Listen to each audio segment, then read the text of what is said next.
Hello guys, welcome back to my channel. So ये video उन लोगों के लिए जो एसएससी की तैयारी कर रहे हैं, जो भी फेस 13 के एग्ज़ाम चल रहे हैं, जो एग्ज़ाम दे के आए हैं या फिर देने जाने वाले हैं। भाई जो दे के आए उनको सब कुछ पता है अभी एग्ज़ाम में क्या हो रहा है, क्या नहीं हो रहा है। हाँ, कितनी ज़्यादा वो मिसमैनेजमेंट है, कितना ज़्यादा क्या क्या हो रहा है, उनको सब अच्छे से पता है। पर जो देने जाने वाले हैं भाई, आप संभल के जाना। डराना और रहना हमारे वो काम नहीं है, बस है कि आपको थोड़ा अवेयर कर रहे हैं। ठीक है, तो उसी से रिलेटेड ही वीडियो है जो मेरे साथ हुआ। मैं आपके साथ वो रिव्यू शेयर करना चाह रही हूँ। ये चीज़ का सीजीएल के एग्ज़ाम पे क्या इफेक्ट पड़ेगा। भाई जो भी चीज़ मैं मेरी बता रही हूँ, मेरे एग्ज़ाम पे क्या इफेक्ट पड़ेगा, क्या पता बहुत सारे जने रिलेट भी करते हो, करेंगे भाई बहुत सारे तो, क्योंकि जो भी हो रहा है उस चीज़ को देखते हुए। तो इसने सबसे बड़ी गलती क्या करी है।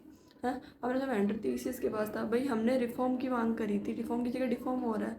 रिफॉर्म हमारा ये था कि भाई क्वेश्चंस गलत आ रहे हैं। टीसीएस हमें कोई दिक्कत नहीं है, टीसीएस अच्छा खासा एग्जाम करवा रहे थे, बस वही कि क्वेश्चन वगैरह 2-3 क्वेश्चन गलत सही गलत सही, कभी ज़्यादा करते थे, कभी मार्क्स कम कर देते, नॉर्मलाइजेशन, ये सब हमारा था इशू। एसएससी ने उसको बहुत हाइट में लेके अपना वेंडर ही उठा के टीसीएस से इक्विडिटी को दे दिया, जिसके ऊपर पहले ही 2 से 3 बार भाई पेपर लीक के चार्जेस लगे हुए हैं। ठीक है, तो ये एसएससी को पहली बात तो ये नहीं करना चाहिए था। अभी स्टूडेंट की प्रॉब्लम को सॉल्व करो, प्रॉब्लम को सॉल्व करना है, उसको जड़ से ख़त्म नहीं करना है। इन्होंने जड़ से ख़त्म कर दिया, पर वो जड़ से ख़त्म नहीं हुई है, उल्टी प्रॉब्लम और बढ़ गई है। और तो भाई इस मतलब फेज़ 13 वाले एग्ज़ाम ने मेरे को सीजीएल से इतना डीमोटिवेट कर दिया है कि जो पेपर मैंने देखा था ना, मतलब ग्रेजुएशन वाला मैं फेज़ 13 का देके आई हूँ, उस पेपर के बाद मैं अपने सीजीएल पे फोकस नहीं कर पा रही हूँ। मैं जब से पेपर दे के आई हूँ, मैंने बुक्स बंद करके रख दी। अभी 15 दिन बचे हैं पेपर के, इन्होंने पूरा पैटर्न चेंज कर दिया 15 दिन में। मैं क्या कुछ भाई 100% लाने वाला बच्चा भी अपनी प्रिपरेशन को चेंज नहीं कर सकता। अब तो एक है भी, मैंने अपनी बुक्स बंद करके रख दी, जो है उसका रिवीजन कर रही हूँ। नया पढ़ने का कुछ मतलब नहीं है। जब से एसएससी ने अपना वेंडर टीसीएस से उठा के इक्विडिटी को दिया है, तब से प्रॉब्लम। ये पहला एग्ज़ाम है जो इक्विडिटी करवा रही है, उसके अंदर भी इतनी सारी गड़बड़। भाई 10th और 12th लेवल का पेपर तो बहुत ईजी बना रही है, मतलब उनके लेवल का ही। भाई 10th लेवल का पेपर 10th लेवल का, और 12th वाला 12th के लेवल का। पर जो ग्रेजुएशन वाला पेपर है ना भाई, वो ऐसा पेपर नहीं होना चाहिए था। बहुत पहले बात तो बहुत हार्ड है पेपर, आप मैनेजमेंट तो ढंग का रखो। हैं, जहाँ पे बच्चे एग्ज़ाम देने आ रहे हैं ना, तो आप उनकी एंट्री टाइम पे करवा रहे हो। दूसरी बात है कि जो वहाँ पे इन्विजिलेटर है वो भी बच्चों को कोऑपरेट नहीं कर रहे हैं। ठीक है, अभी एक सेंटर से न्यूज़ आई थी थोड़े दिन पहले, उस सेंटर का मेरे को नाम नहीं पता। एक बच्चे ने एंट्री के लिए बोला, तो शायद वहाँ पे कोई बाउंसर बुला के उस बच्चे को पीट दिया गया। तो मतलब एसएससी हाथापाई पे आ गई। जो वो था ना, SSC staff selection commission, now MPC मारपीट कमीशन, मुझे ये सही लग रहा है शायद नाम। यही होना चाहिए भाई। अब तो तुम स्टाफ सिलेक्शन तो दोगे नहीं, है मारपीट करके कमीशन सारा खा रहे हो। हैं, अगर पेपर तुम्हें लीक डायरेक्ट ही करने हैं तो भाई बोल दो बच्चों को कि तुम एग्ज़ाम मत दो, हम तुम्हारा एग्ज़ाम नहीं करवाएंगे। क्योंकि अंदर जाने के बाद भी हमारा, भाई मेरा पेपर तो चलो भगवान की दया से सब सही हुआ है, पर दूसरे बच्चों का बोल रहे हैं हमारा पेपर अगर 5:30 का टाइम है, पेपर 6:30 बजे स्टार्ट हो रहा है, पेपर 10:30 बजे तक चल रहा है। भाई 4 घंटे तो तुम कौन सा पेपर कंडक्ट करवा रहे हो। पेपर बीच बीच में आधे बच्चों को पेपर रुक रहे। माउस इतने गंदे, तुम चोर बाजार से माउस ला ला के तुमने माउस लगा रखे हैं वहाँ पे, जो वहाँ पे माउस का कर्सर काम नहीं कर रहा है। ये तो मेरे में भी दिक्कत थी भाई, किसी पेपर में 3 पेपर दिए, तीनों पेपर में मेरा माउस काम नहीं कर रहा था।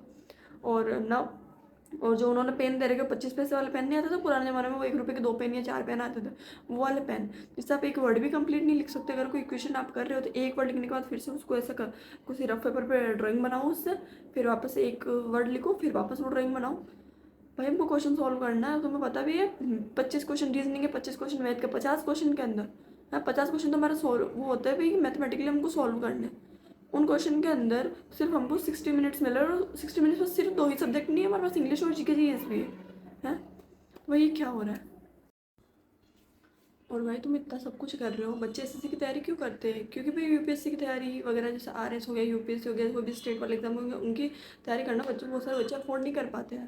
पहली बात तो एसएससी की तैयारी करने का रीज़न ये होता है कि भाई इसकी फॉर्म की फीस बहुत कम है, 100 रुपये, जो भी सिर्फ ओनली बॉयज़ के लिए, ओबीसी और जनरल वालों के, बाकी सभी बच्चों के लिए इसकी फॉर्म की फीस फ्री है।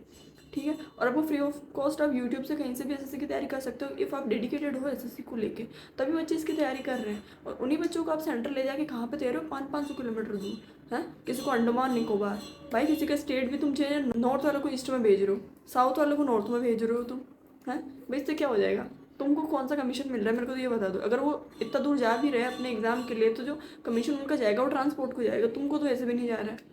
बस अब भाई कुछ नहीं बोल सकती मैं। जो भी बच्चे एग्ज़ाम देने जा रहे हैं, प्लीज़ अच्छे से प्रिपेयर करके एग्ज़ाम देने जाओ। और अगर कुछ गाइडेंस तुम चाहते हो तो भी गाइडेंस तो यही है जीके जीएस के लिए, जीके जीएस में सबसे ज़्यादा तुम्हारे करंट आ रही है और इकोनॉमिक्स, ये 2 सब्जेक्ट तुम अच्छे से पढ़ के जाओ। जीके जीएस में अधिकतर क्वेश्चन यहीं से आ रहे हैं। और वही मैथ तो मेंस लेवल की आ रही है, तो तुम अगर जा रहे हो पेपर देने तो सीरियल मेंस के मॉक लगा लो, अगर तुम्हारे पास टाइम हो तो लगा लो भाई, क्योंकि बहुत सारे टॉपिक है ना जो मेंस के टॉपिक है, जैसे प्रोबेबिलिटी और 1-2 टॉपिक और है, मतलब मेंस के होते हैं, वो सीरियल मेंस में आते हैं। वो टॉपिक्स है ना आपको एसएससी अभी दे रही है सिलेक्शन पोस्ट के एग्जाम में, तो मतलब मेंस के लिए तो उसने कोई टॉपिक छोड़ा ही नहीं है। मेंस मुझे लग रहा है शायद मेंस हटा ही देंगे अब तो, है ना, क्योंकि मेंस के टॉपिक आपको प्रीलिम्स में दे रहे हैं। तो आप मेंस के मॉक लगा के जाओ, शायद हो सकता है आपकी मैथ अच्छी हो जाए।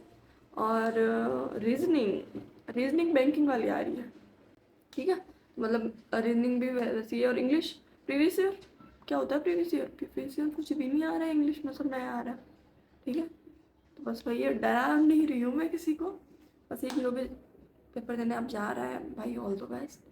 और बाकी अभी पता चला है सारे, अभी जो भी एसएससी के टीचर्स हैं 31 जुलाई को दिल्ली में प्रोटेस्ट करने की बोल रहे हैं, तो भाई सभी आप लोग उनका ऑफलाइन जो भी सपोर्ट नहीं कर सकते हो तो ऑनलाइन सभी सपोर्ट करो, ट्विटर पे कैंपेन करो, सब कुछ करो। तो बस इस वीडियो में इतना ही, बाकी मिलता है अगली वीडियो में, तब तक के लिए बाय बाय।